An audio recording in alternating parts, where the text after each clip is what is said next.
Hello there! Welcome to the legendary mines of Cerro Gordo. This shaft you see around me used to be part of the largest silver mine in California, where they pulled over $500 million worth of minerals out of this rock. Oftentimes using one of these, a pickaxe, like this one that I found down here in the mines a couple years ago. And today we're gonna use this, not just to explore some history, not just to do a little bit of mining, but to hopefully make some history by transforming this into something very unique. This thing has seen an untold number of days down here in the mine, and today we're going to transform it using the minerals all around this shaft. I am very excited about this one, so let's check it out.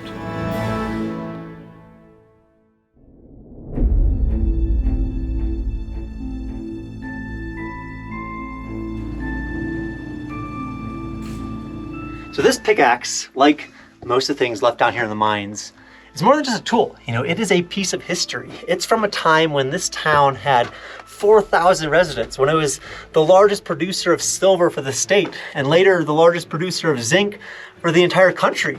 Back when the mine was running 24 hours a day, when there was 12-hour shifts, when the newspapers were reporting a murder per week, back when this town was an original Western boom town, known as the mine that built Los Angeles. But as these things go, when this tool and this town were no longer useful, it was pretty much forgotten. And I moved up here to Cerro Gordo in March of 2020 with this idea of bringing the town back to life, just to dive into the history here, understand everything that I could, and share that history however I could. And not just understand the history, but hopefully add some new things to it, to leave some things for future generations, which is exactly what I want to do with this pickaxe. I have found dozens of these things in my 4 years living up here. You can see them in our museum here at Cerro Gordo. But this particular pickaxe, I want to create something new. I want to wrap this literally with the history of this mine, to create some golden beacon of the transformation that's happening up here. And to do that, I'm going to need some minerals. But luckily, minerals is one thing that Cerro Gordo has plenty of. So let's go check some of those out now.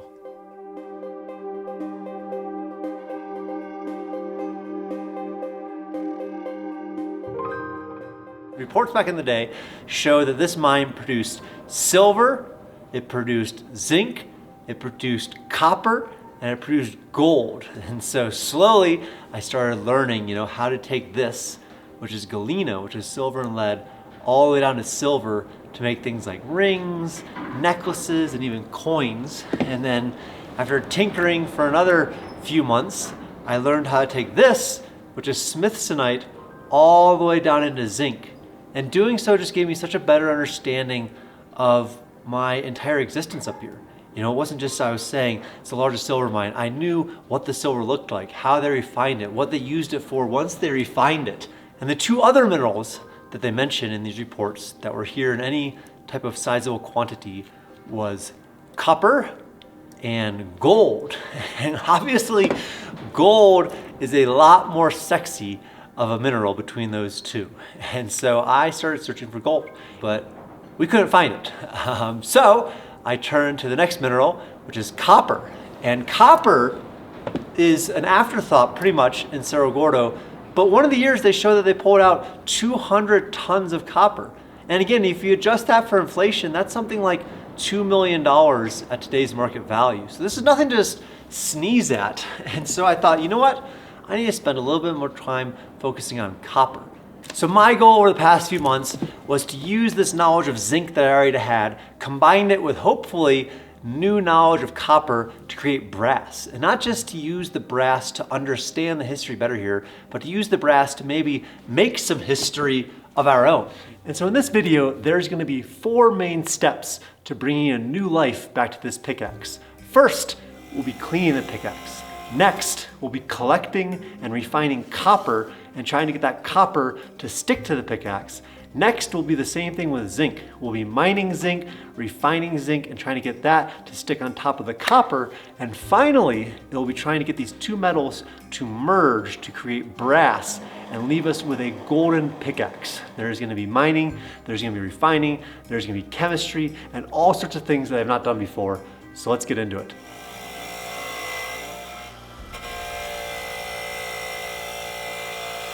So the first step to kind of get off this initial layer of the flaky, crusty rust is we're gonna run a little electrolysis. So I'm gonna put some water in here, some soda ash in here, mix this up, connect this to some electricity. It's gonna hopefully help push some of this rust off. Then we're gonna hit it on the wire wheel. We're gonna make this thing real clean before we start coating it. And then it will start truly transforming into something beautiful. So get a last look. This is what it looks like with all the rust still on it. You can see I have it wired up for the electrolysis.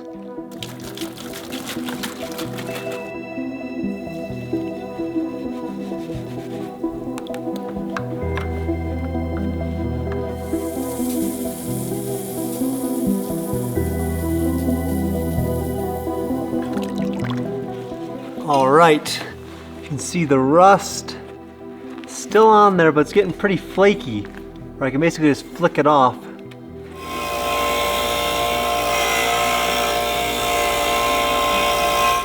This thing is looking clean.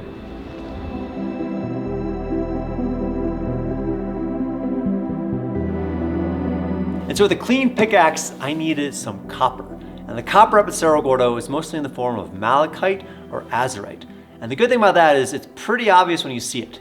And you can see here the copper staining. So you see the green, and that's why, you think of the Statue of Liberty, green, because of the copper stain. There's chrysocolla malachite over here. You have a good example of malachite right on the surface there.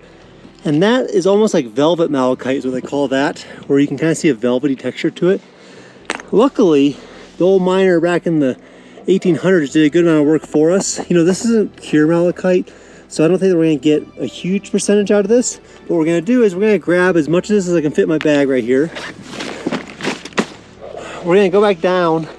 I'm going to smelt this down all the way to copper, and we're gonna see what percentage copper we're getting out of this stuff. Then we can do a little bit of an assay. We can say, hey, if I were to take 500 pounds of this out of here, how much copper are we gonna pull out of that? And obviously it's gonna change based upon the content of it.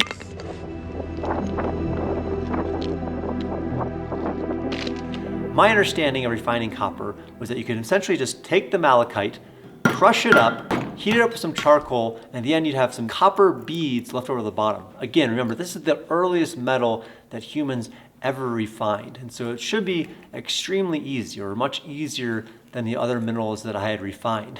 All right, with sample A, the copper has become really tiny little beads. I'm talking about so small, you need to use this tweezers basically to pick them out. I'm slowly kind of sorting through, picking them out, putting them into this. There's a decent amount as they add up, and I think in the future I'm gonna crush it not as small, so I get a little bigger beads. But we have a decent amount going, so once I get these all over here washed up, we're gonna weigh that and figure out how much we got out of the first 50 grams. All right, so these are all the small little copper beads that came out of batch A of the malachite. We have our scale here, and we are going to see that that got us 0.77 grams. So about 1.5% copper on that first batch.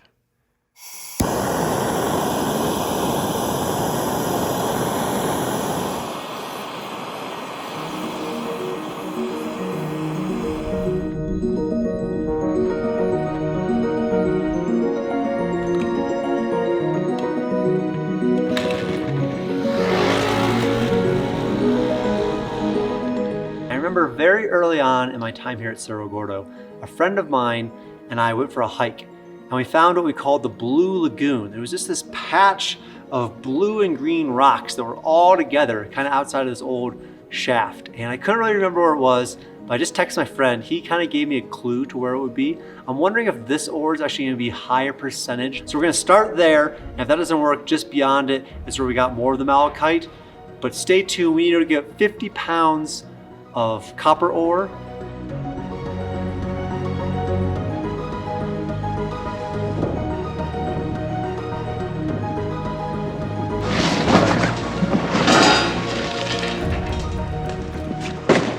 Some very green rocks. These I'm feeling better about. These look real green, and real like green all the way through, not just like a surface layer of green. This isn't all the 50 pounds, but I'm gonna get this melting down in one big crucible, and we're gonna see how much copper we can get. Then we'll get the rest and keep feeding it in to try to get to this pound of copper. But this stuff is looking pretty good, if you ask me.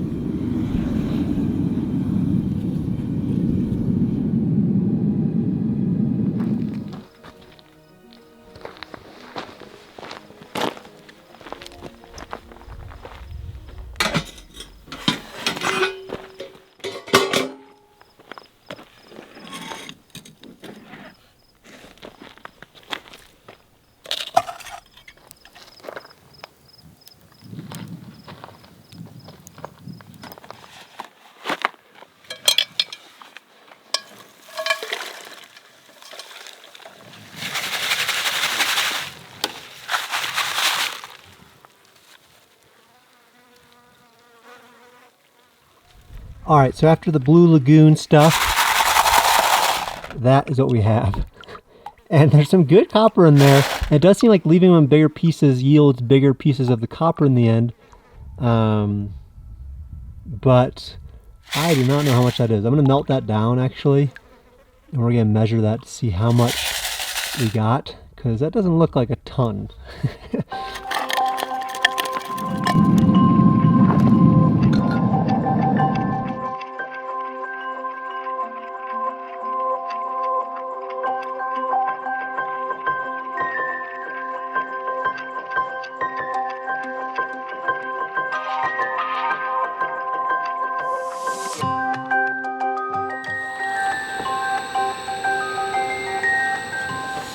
All right, now it is time in the process to figure out how to get this copper onto the pickaxe. Now we're gonna do some more electroplating. So what we need to do now is take this bit of copper. This is our final malachite result after all of those rounds and rounds and rounds of roasting. And I'm gonna put it in this mill here, and we're gonna stretch it out and thin it out into our own electrodes that we're gonna do to create a solution for the electroplating. So first step, take this, push it down into thin strips that we can then dip and create a plating solution with. Getting longer. And after rolling that out, that piece of copper became this piece that is almost 29 inches long. And there you go. There are our electrodes. All right, now that we're getting a little further along, it is time to create a copper plating solution. I am not sure that this is going to work, but what I did was I took this copper that we stretched out with the press over there, add some wire to it. We're gonna dip this in some vinegar and salt, put both the positive and negative on the same one, let that go overnight. Hopefully then some of the copper electrodes get put into the solution, then we can use it for copper plating. Now if I do that correctly, then this solution should turn kind of blue. All right, I left it almost 2 days and I might have fried my copper. You can see it's deteriorating, and now we got our blue solution, which is good. So that means we can start coating the pickaxe and hopefully get a copper coating on to continue this process. All right, and now I have the fresh strip of copper, fresh off the press. So we're gonna hook that to the positive, the negative, to the pickaxe, and we'll hopefully plate this thing with that blue solution right there. Well, all right. It has been overnight. You can see our copper and the pickaxe. It looks like there's some copper on there now. There's some extra stuff on the surface that will get off, but I'm gonna try to take this over to the grinding wheel.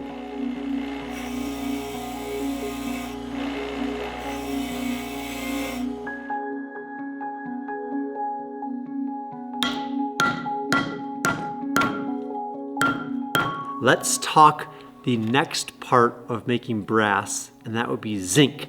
And in this case, that would be this, which is smithsonite, a zinc carbonate. And I mined this 700 feet down this mine shaft over there. And I have a whole video about the various ways you can turn this raw substance into metallic zinc.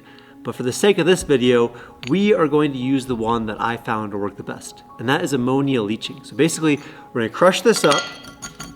I'm gonna put ammonia in. Ammonia is gonna leach out the zinc ions. We're gonna put in electrolysis, and all those zinc ions are gonna go over to the negative cathode, and we're gonna scrape them off, and then we'll have zinc, and hopefully then we can have zinc and copper combined to make brass. One thing that I didn't do in the first video about refining smithsonite all the way down to zinc, I didn't get any idea of what percentage zinc I was getting out of it. So this time, I'm gonna do very similar to what we just did.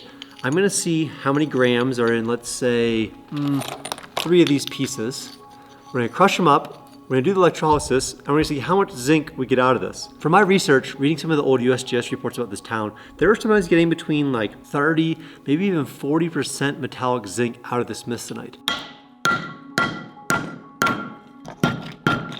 All right, so there it is. There's the ground up smithsonite down to zinc carbonate, and the finer I get it, the more surface area for the leaching. So we're gonna do the same thing. I think I'm gonna take 100 grams of the powder, and we're gonna let it do the electrolysis process overnight and see how much zinc we get out of it. But it's hard to imagine, look at that white powder, imagining that that is zinc.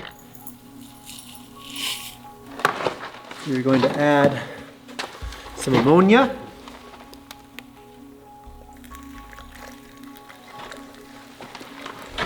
All right, and now with the ammonia solution on our negative side, you can see,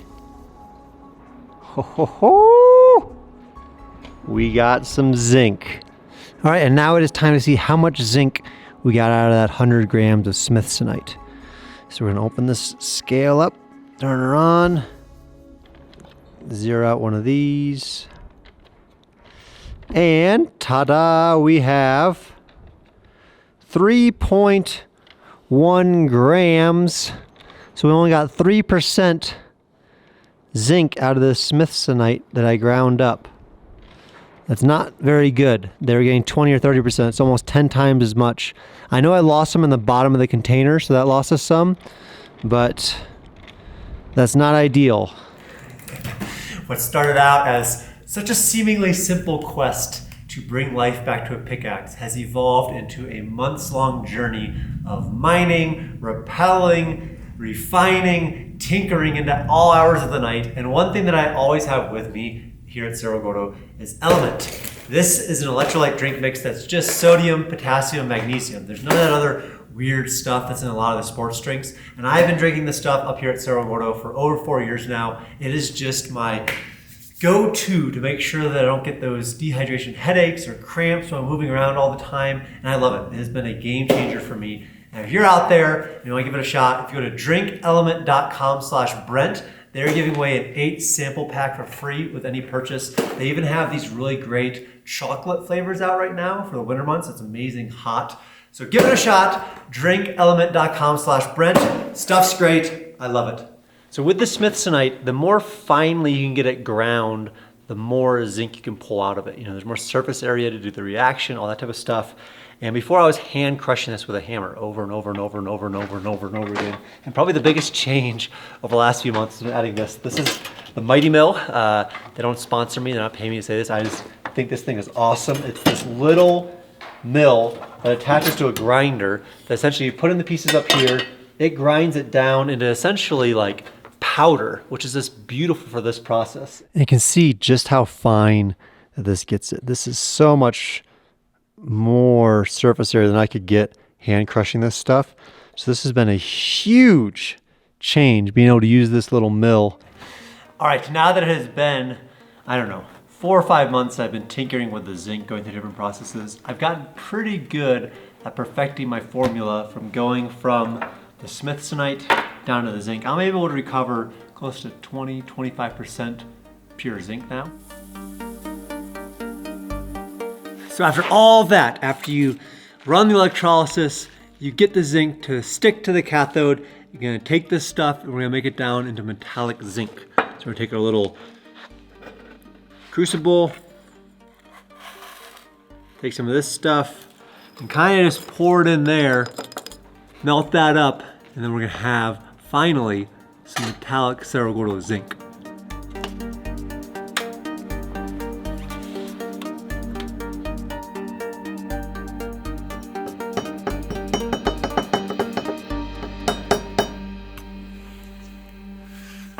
I'm going to take this zinc that is cooled down, it's still pretty hot, and I'm going to roll this out so we can create some electrodes, some anodes and cathodes. Then we're going to create a plating solution with the zinc. The zinc is going to go on top of the copper that we've already plated, and then it's hopefully when the magic happens. My hope is that I will be able to basically heat up the zinc enough to where it reacts with the copper behind it and creates brass, which will be very golden. This is our zinc solution. You can see one of our zinc plates completely gone, hopefully now fully absorbed into this plating solution. The other, has seen better days. So we are now going to assume that the zinc is now in this solution, and as we add our copper plated pickaxe to this, we will get a small coat of zinc. You can see this is what our copper is looking like right now. Pickaxe is looking pretty dang good, if I do say so myself. You can see there's still some spots that aren't perfect.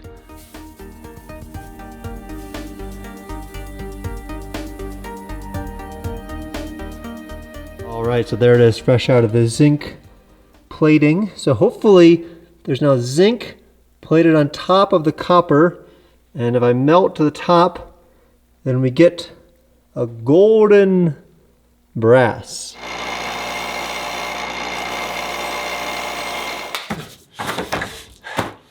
All right, now is the moment of truth, something that has been 3 or 4 months in the making. The pickaxe now has the copper coat underneath the zinc coat. So my hope, my theory that I've been operating on this whole time is that I can now blowtorch this. The zinc will react with the copper, create a brass golden pickaxe. So we're gonna bring the camera over. I'm gonna torch this thing down. Fingers crossed. This was a lot of work to get this far.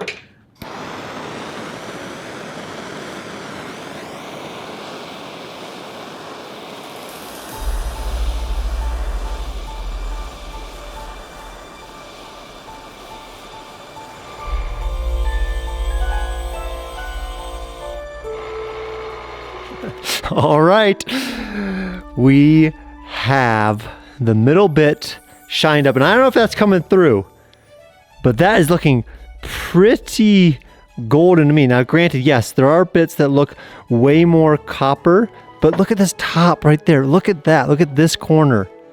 That is freaking, there's some gold in there. Look, we're still at the kind of dull gray of the zinc coating, zinc coating, zinc coating. Boom! That looks golden to me. Holy cow, that looks awesome. But you can see, man, some of that is so golden up there. Yes, again, there is some bronze, so with some of that came gold. Like, look at that from that angle. Bronze or brass right in there. I still have to get the ratio right. I imagine it's not plating perfectly even. So what I'm gonna do is, I'm gonna heat this entire thing, and we're gonna do the same thing, see how golden we can get. Just like that, that's exactly the color I want right there.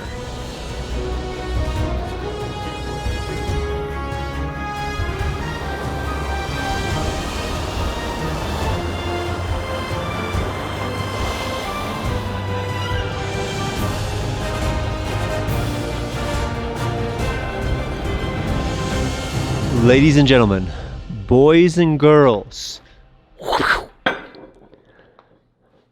a golden pickaxe head with a little bit of copper. Look at what we have. Remember how this thing started? Remember what it looked like way down in the mine with all that rust on it? Look at it now. We have a golden pickaxe head. I'm gonna keep buffering a little bit more. I think I can do a little bit more, but that is looking pretty dang good if you ask me. Now, I just thought about this. This is just a pickaxe head. So to make a pickaxe, we need the arm of it. And so with that, I think it's time for another adventure.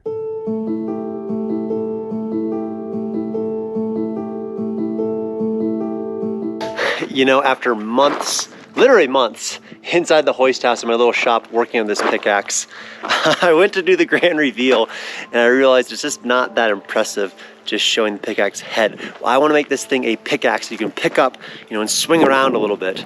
And so for the handle, what I'm going to try to do is find some pinyon pine, some fallen down pine here on the property. I feel like making it out of something from Cerro Gordo is a key step.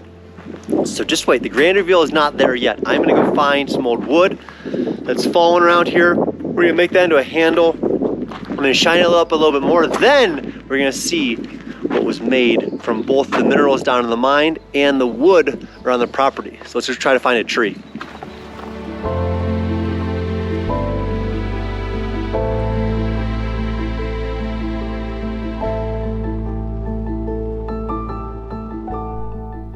Now we are talking.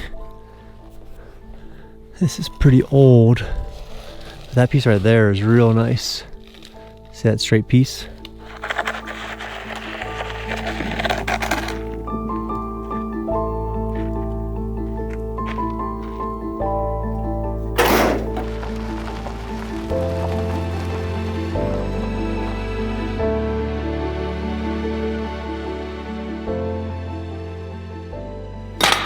All right, so now we got this pinion that we're gonna make down to our handle. And once again, not 100% sure how to do this part of the process either, but we got there with the head of the pickaxe, so we can get there with the handle too. And I have kind of this example one. I'm gonna hopefully go for something like this. This looks pretty nice. And this one is about 33.5 inches long. So we'll go 34. Fun fact, actually, sometimes down in the mine, you'll find shovels that are cut off, and you'll find all these ends of shovel pieces. And I remember the first few times that happened to me, I was like, you know, why are these cut in half? It's because, you know, the ceiling in the mines isn't that tall, so they would take kind of standard shovels, have to lop off the top of them, so that way they can actually do some digging down in the mines. I don't plan to use my golden pickaxe down in the mine, so we're gonna go full 34 on it.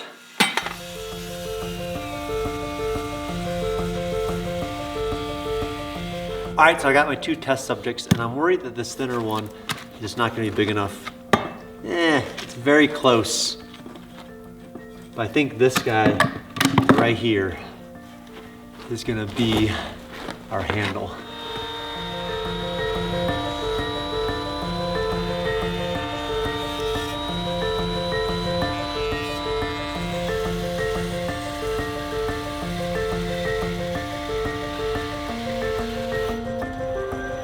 Getting closer. So after some time with a bandsaw, some time with a planer, that piece of wood, you still see some imperfections that we took out of the forest. The core of it is looking pretty good. So now I think it's time to do some work by hand, get this thing looking real good, and then we'll have our pickaxe.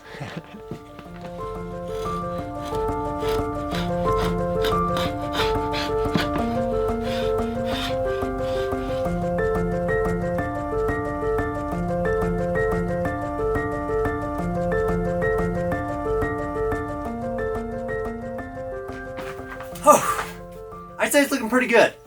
I don't know how it's coming out on camera. There's some cracks because this is, you know, wood that's been sitting on the sun for probably 100 years, but it's the shape I pretty much want it, which is exciting. I still have to do the head, which I'm gonna have to cut a slit and then kind of keep that on there. But I think with a little bit more work, the basic shape is here. We're gonna get close.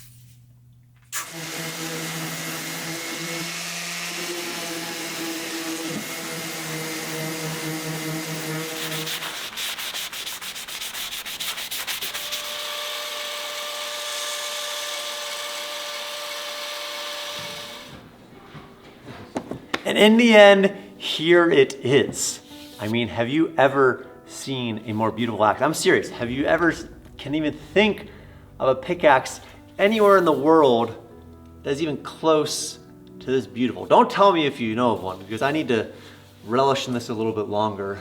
But I think there's just something very primal human instincts about making things with your hand. You know, I think especially in today's era where we're living an increasingly digital life, to go back and to connect with the raw materials that are in the real world around us and know that we're supposed to use these raw materials to build real things that you can touch, that you can hold, that will stick around for future generations, is just a beautiful feeling. And it's one that I think is so easy to forget if you work all day online like I used to for a very long time. But the moment, you know, you kind of see something come together and you can see even its imperfections remind us that it was made by hand, but that just adds to the beauty of it. It's a very exciting thing, and I am very proud of how this came out. This will be on display in our museum here at Cerro Gordo for hopefully a very long time to come. So you're all gonna come up and check it out. But I think if anything, it kind of just gives you a little bit of agency and confidence to know that you can take something raw and turn it into something new. Look at that, even on the end there. Looks great. And so I'm very excited to see where this kind of woodworking bug will take me over the next few months. You know, it'll be winter, I'll have lots of time inside, maybe to work in this shop to do some fun things. But this is it. You can see the imperfections where it was thinner metal here, so I blasted through to just the copper in this section. But I think it turned out great, and again, I can't wait to see what I'll come up with over the next few months.